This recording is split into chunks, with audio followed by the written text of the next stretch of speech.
अस्सलाम वालेकुम, आप देख रहे हैं न्यूज़ पॉइंट में हूँ अली सरवर। बिलावल भुट्टो ज़रदारी चेयरमैन पाकिस्तान पीपल्स पार्टी, आज उन्होंने मीडिया से गुफ्तगू की है। और ये तो आप सब जानते हैं कि इस वक्त सबसे ज़्यादा अगर भरपूर मुहिम कोई सियासी जमात चला रही है तो वो पाकिस्तान पीपल्स पार्टी है। बिलावल भुट्टो ज़रदारी साहब मुतहरिक हैं, कभी वो KPK में नज़र आते हैं, कभी पंजाब, कभी सिंध में, और आज भी जो उन्होंने गुफ्तगू की है उसमें बड़ी अहम उन्होंने गुफ्तगू की। ख़ासतौर पर उन्होंने ये कहा कि नून लीग अपने सियासी मुखालफिन को पिच से आउट रखना चाहती है और पुराने सियासतदान आज भी नफ़रत की सियासत कर रहे हैं। उन्होंने ये भी कहा कि ऐसी कोई वजह नहीं कि इलेक्शन मुलतवी किए जाएं। चीफ जस्टिस ने कहा है कि 8 फरवरी की तारीख पत्थर पर लकीर है। जो इस गलत फहमी में थे कि इलेक्शन मुलतवी होंगे उन्हें नुकसान हुआ। इस पर हम बात कर रहे हैं कि बिलावल भुट्टो ज़रदारी साहब ने किसको हदफ तनकीद रखा हुआ है और क्या किरदार है नून लीग का ख़ास तौर पर इस सारे मामले में। इस पर हम बात करेंगे। पाकिस्तान पीपल्स पार्टी के सीनियर रहनुमा नजमी आलम साहब हमारे साथ मौजूद हैं। बहुत शुक्रिया। नजमी आलम साहब, क्या कहेंगे कि नून लीग अपने सियासी मुखालफिन को पिच से आउट रखना चाहती है? बिलावल भुट्टो ज़रदारी साहब ये फरमा रहे हैं। सर, इनका इशारा क्या नून लीग को जो हदफ तनकीद बनाया है, ये कहना ये चाहते हैं कि जी PTI को जो बल्ला नहीं मिला, तो क्या इसमें भी नून लीग वाले कहीं ना कहीं इन्वॉल्व हैं? देखिए, बल्ला ना मिलना किसी भी सियासी जमात के साथ उनका इंतखाबी निशान न देना ज्यादती है। मैं खुद भी इस बात का हूँ। हालांकि जिस सीट पे मैं लड़ रहा हूँ वहाँ मेरा मुकाबला ही PTI से है, लेकिन बीइंग ए डेमोक्रेटिक पर्सन और पीपल्स पार्टी के वर्कर के हम इस बात को अप्रिशिएट नहीं कर सकते, बिल्कुल। और मुस्लिम लीग नून जिस तरह से उसको फैसिलिटेट किया जा रहा है और जिस तरह से वो फरमाइशी प्रोग्राम चला रहे हैं कि साड़ी तो गल हो गई है, ये कोई जमहूरियत के लिए अच्छा साइन नहीं है। और हम किसी से हमारी बात नहीं हुई है, हम आवाम से हमारी बात हो रही है।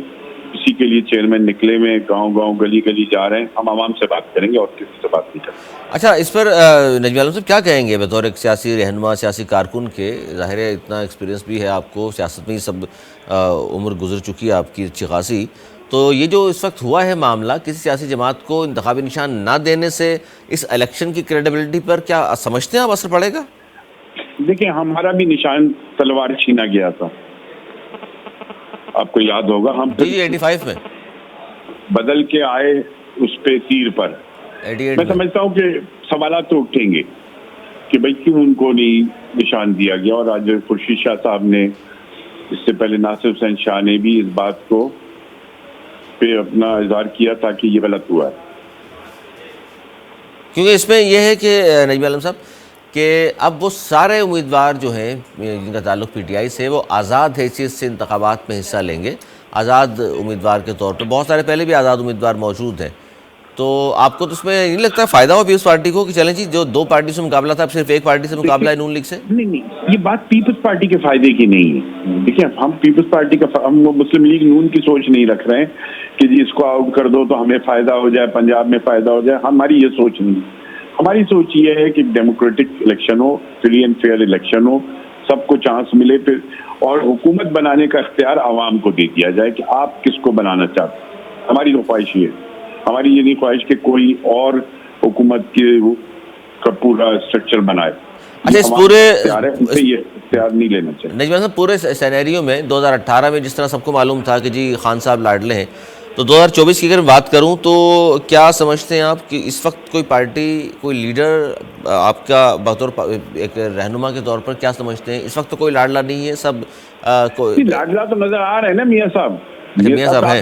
अब बात यह है कि आप उसके लाडले की मुखालफत करते थे खान साहब की, अब पूरी कोशिश कर रहे हैं कि मुझे लाडला बना लो। और मैं बता दूं कि अगर लाडला बन के जो भी आएगा ना, थोड़े अरसे बाद उसका असर भी इमरान खान जैसे ही होगा। तो सियासतदान सर सीखते नहीं है माजी से क्या? उनको सीखना चाहिए। सियासतदान नहीं सीखते, वक्ती फायदे के लिए हम उसमें अपने हाथ काले कर लेते हैं। लेकिन अगर आपकी डेमोक्रेटिक सोच है, आप चाहते हैं कि मुल्क आगे बढ़े, तो फिर आपको लाडला बनने की कोशिश नहीं करनी चाहिए। अपने जोरे बाजू आवाम पे यकीन होना चाहिए, जो हमें है। और चेयरमैन हमारे इसी बात पे पूरी कैंपेन चला रहे हैं। अच्छा, पाकिस्तान पीपल्स पार्टी को सर इलेक्शन कमीशन पर तो भरपूर एतमाद है या आपको भी गिले शिकवे हैं? नहीं, हमें कोई ऐसा नहीं। छोटी मोटी चीजें होती रहती हैं, जैसे अभी 1-2 जगह टिकट का मसला हुआ था कि फिर वो शायद गलती होगी, कि भाई उनको निशान हमारा नहीं दिया गया, उन्होंने टिकट जमा कराया हुआ था। बाय एंड लार्ज तो कोई नहीं है। अच्छा, यहाँ सर बिलखुसूस कराची और जिस हल्के से आप इंतखाबात में हिस्सा ले रहे हैं सर, कितने पुरुमीद हैं वहाँ से आप? क्योंकि मेयर आपका कराची में, डिप्टी मेयर आपका है। इस बार चूँकि MQM का कहना है हमने बाइकआउट किया था तो पीपल्स पार्टी कामयाब होगी, लेकिन अब हम इंतखाबात में मौजूद हैं। नहीं, हम तो उस वक्त भी MQM से रिक्वेस्ट कर रहे थे कि आप बाइकआउट ना करें, और उनके बाइकआउट का फायदा हमें नहीं हुआ था। हो सकता है कुछ सीटों पर हुआ हो, लेकिन bye and large Jamaat Islami को उसका फायदा हुआ था, क्योंकि जमात इस्लामी ने अपनी 95% सीटें डिस्ट्रिक्ट सेंट्रल और डिस्ट्रिक्ट कोरंगी से जीती थी। 90%, जहाँ वोट बैंक ज्यादा MQM का है। बेनिफिशियरी जमात इस्लामी थी, हम नहीं थे। तो इस बार सर जो बल्दियाती इंतखाबात का जो रिजल्ट है उसका असर पड़ेगा जनरल इंतखाबात पर?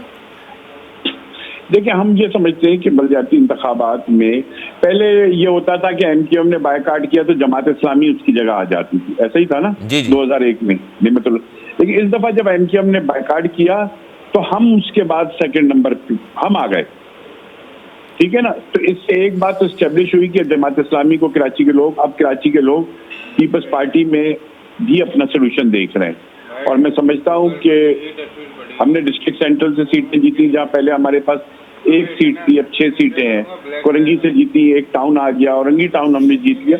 तो ये कराची की सोच में तब्दीली आ रही है। कराची के लोग अब ये सोच महसूस कर रहे हैं कि उनको पीपल्स पार्टी की तरफ जाना चाहिए, और हम इंशाल्लाह मुझे पूरी यकीन है कि कराची की लार्जेस्ट पार्टी बन के उभरेंगे।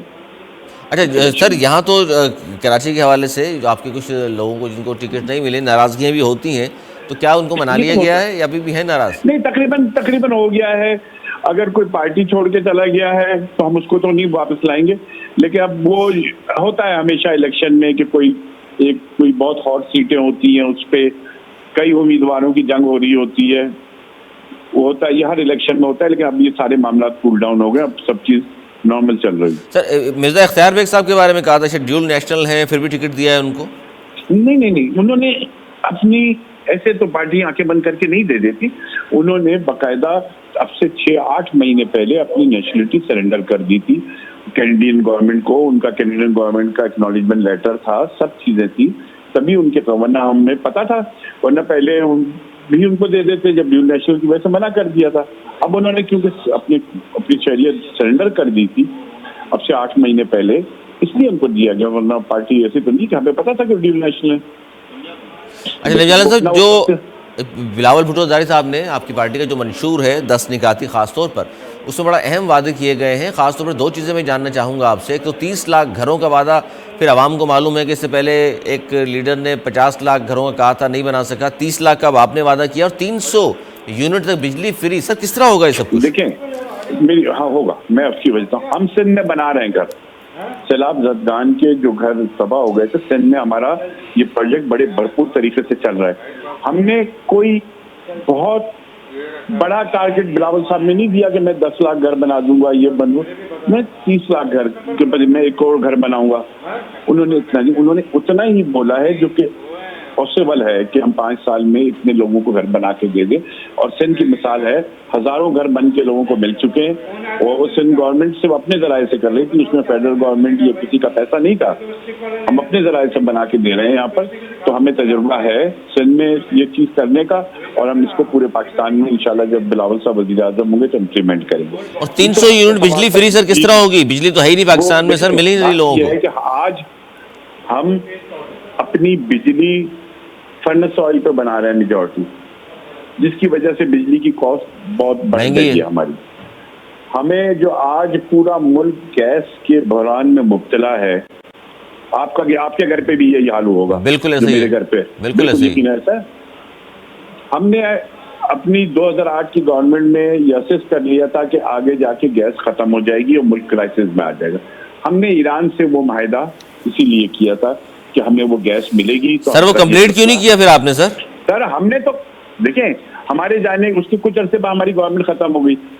ईरान ने उस माहिदे पार्टियों के नहीं होते, मुल्कों के होते हैं। वो माहिदा उनमें और हम में हुआ था, ईरान गवर्नमेंट और पाकिस्तान गवर्नमेंट में। उसके बाद ईरान गवर्नमेंट ने तो अपना काम पूरा कर लिया, बिल्कुल। लेकिन अफसोस कि हमारे पास 2 बुज़दिल हुक्मरान आए, एक नवाज शरीफ साहब और एक इमरान खान साहब। और इमरान खान साहब जो बड़ा जोर से कहते हैं कि एब्सोल्युटली नॉट, मैंने कहा था भाई आप उस वक्त भी कह देते एब्सोल्युटली नॉट, मैं ये गैस लूंगा, मेरे मुल्क को जरूरत है। आज हम इस क्राइसिस में नहीं होते और पीपल्स पार्टी इंशाल्लाह आएगी इख्तियार में, हम अपना वो जो ईरानी गवर्नमेंट से माहिदा था उसको तकमील करेंगे। We will not care about America, क्योंकि हमारे मुल्क के मुस्तकबिल का सवाल है। जब वहां से आएगी हम उसको अच्छी मैनेजमेंट के जरिए 300 यूनिट तक भी जो बहुत गरीब लोग यूज करते हैं उनके लिए ये फैसिलिटी करेंगे। उस गैस से फिर हमारी कोशिश होगी गैस से बिजली पैदा हो ताकि कॉस्ट कम आए। जब तक कॉस्ट कम नहीं करेंगे आपको बिजली के रेट बढ़ते जाएंगे, आप फ्री नहीं दे सकेंगे। हम कॉस्ट कम करना चाह रहे हैं। अच्छा, इंतखाबात के बाद सर जरूरत अगर आपको पड़ती है नून लीग की या नून लीग की पीपल्स पार्टी की, तो साथ चल सकते हैं या राहें जुदा कर ली तो बस कर ली? देखिए, मुल्क के बेहतरी के लिए हम हर एक से बात करने को तैयार। आपको याद होगा जब चार्टर ऑफ डेमोक्रेसी साइन हो रहा था तो उस वक्त पीटीआई ने कहा था कि एमक्यूएम को इसमें शामिल ना किया जाए। बिल्कुल, हमारे बहुत इख्तलाफात थे एमक्यूएम से, हमने बहुत सब, लेकिन बीबी ने कहा ऐसा काम नहीं करो कि किसी पार्टी को आइसोलेट करोगे तो वो गलत है। हमारी अप्रोच ये है। हम तो अभी भी इमरान खान से कह रहे थे जब वो बने थे प्राइम मिनिस्टर के, आओ बैठो, वो तो हम किसी से बात करने को तैयार नहीं थे, वो तो लटकाने की बातें कर रहे थे। मुल्क की बेहतरी के लिए, और ये वाकई मुल्क जिस वक्त इस हालात में है, जरूरी है कि सारी पॉलिटिकल फोर्सेस अपने डिफरेंसेस को साइड पर रख के बैठें। अगर अवाम इमरान खान को वज़ीर आज़म बनाते हैं तो हम उनको एक्सेप्ट करेंगे। नवाज शरीफ अगर लाडले बन के नहीं और अवाम के वोट से आए तो मोस्ट वेलकम। सर आप तो खुद कह रहे हैं कि भी लाडले हैं, फिर अभी फिर किस तरह बैठेंगे? अभी तो लाडले परेशान है ना, लाडले तो चाहते हैं कि इलेक्शन ना हो, वो तो अभी कैंपेन में नहीं निकल पा रहे हैं लाडले। अच्छा, तो लेकिन अभी कैंपेन में नहीं निकल पा रहे। फिलहाल लाडला कह रहे हैं, फिलहाल आप सेलेक्टेड तो नहीं कह रहे ना फिलहाल आप? वो कोशिश तो यही हो रही है कि लाडले को सिलेक्टेड कर दिया जाए, सिलेक्टेड लाडला बन जाए। अच्छा, तो इसीलिए आपने लव सेलेक्टेड अभी यूज करना शुरू नहीं किया? अच्छा, तो फिर वो भी कह देंगे। अच्छा, और सर जाते जाते ये बताइएगा कि एमक्यूएम के साथ भी इसका मतलब है मुल्क के वसीतर मफाद में सिंध में इत्तेहाद हो सकता है? क्यों नहीं हो सकता? एमक्यूएम के लोग भाई, वो जो तशद्दुद का, हमारा एमक्यूएम से इख्तलाफ क्या था कि ये बंदूक की सियासत खत्म करो। मतलब लाडलों में, लेकिन नजमी आलम साहब, क्या इस वक्त एमक्यूएम बंदूक की सियासत नहीं कर रही है? लेकिन नजमी आलम साहब लाडलों में तो शुमार नहीं कर रहे उनको आप? हो सकता है कि उनको भी फैसिलिटेट किया जाए, लेकिन हम उनको जो भी हो वो लाडले बने या ना बने ये उनका मसला है। लेकिन अगर सिंध में के मफाद में हम तो चाहेंगे। ये तो आपको पता है जब ये इमरान खान के साथ गवर्नमेंट में थे तब कोरंगी के एक प्रोग्राम में मेयर कराची बैठे थे वसीम अख्तर साहब, बिलावल साहब ने उस वक्त ऑफर की थी बिल्कुल कि आप हमारे साथ आ जाएं, हमारी सिंध गवर्नमेंट में बैठे हमारे साथ। हम, और हालांकि जरूरत नहीं थी सर आपको, गवर्नमेंट आपकी बड़ी बेहतरीन चल रही थी, लेकिन तब भी बिलावल साहब ने कहा मेयर साहब को कि मेयर साहब आप आ जाएं हमारे साथ, सिंध गवर्नमेंट में बैठे, छोड़े फेडरल गवर्नमेंट के साथ बैठना, इधर बैठे, हम अपने सिंध के मसाइल, आपके जो भी प्रॉब्लम्स हैं हम सॉल्व करके देंगे। मतलब मुस्तकबिल में फिर नजर आएगा हमें पीपल्स पार्टी और एमक्यूएम सिंध गवर्नमेंट में इकट्ठे? होना चाहिए, इसमें कोई बुराई नहीं है। लेकिन फिर वो हिसाब मांग रहे हैं सर, वो हिसाब देने के बाद बैठेंगे? आप वो कह रहे हैं 22,000 अरब 15 साल में मिला है, वो कहाँ गया? अरे आ जाए, बैठ जाए, वो भी बता देंगे। अच्छा चलो ठीक है। बहुत शुक्रिया नहीं वाले साहब, बहुत शुक्रिया। उनसे कहेंगे आप अपना ऑडिटर मुकर्रर कर दें और हिसाब कर लें। हिसाब कर लें, अच्छी बात है, अच्छी बात है, ऑफर कर दिया आपने पहले, बहुत अच्छी बात है, बहुत शुक्रिया नजमी आलम साहब, सीनियर रहनुमा पाकिस्तान पीपल्स पार्टी। और उन्होंने खुले दिल से कहा है जी पाकिस्तान पीपल्स पार्टी की जानिब से नजमी आलम साहब ने कि जी एमक्यूएम को भी हम साथ देकर चलेंगे सिंध हुकूमत में, और जाहिर है वो कह रहे हैं हम ऑफर करेंगे उनको, एमक्यूएम चलना चाहे नहीं चलना चाहे। फिर मैंने इसलिए ये सवाल भी रखा क्योंकि एमक्यूएम की जानिब से कहा जाता है कि 15 साल से पाकिस्तान पीपल्स पार्टी नुकसान पहुंचा रही है और 15 साल में पीएफसी की मद में, एनएफसी की मद में जो पैसा मिला है 20-22 अरब रुपए, उससे भी ज़्यादा, बल्कि 20-22 अरब रुपए से ज़्यादा मिल चुका है। वो कहाँ गया है, कहाँ इस्तेमाल हुआ, कौन सा मेगा प्रोजेक्ट्स लगे, वो कह रहे हैं जी ठीक है वो ऑडिटर बिठा दें, उसको हिसाब भी हम दे देंगे, लेकिन मुल्क के वसीदर मफाद में वो साथ चलने को भी तैयार है। खासतौर पर नून लीग पर बहुत ज़्यादा तनकीद कर रहे हैं बिलावल भुट्टो ज़रदारी साहब, और एक तरफ तनकीद भी है, इसलिए ये सवाल बनता था जो मैंने किया कि जनाब अगर फिर इतनी तनकीद के बाद अगर ज़रूरत पड़ती है नून लीग को आपकी या आपको उनकी वफाक में हुकूमत बनाने के लिए तो क्या होगा? तो उन्होंने कहा साथ चलने को हम फिर भी तैयार होंगे, हम नहीं चाहते कि रास्ते बंद किए जाए। आज तक के लिए इतना ही, अगले प्रोग्राम तक के लिए मुझे मेरी टीम को दी इजाज़त। मौलाना के बाद।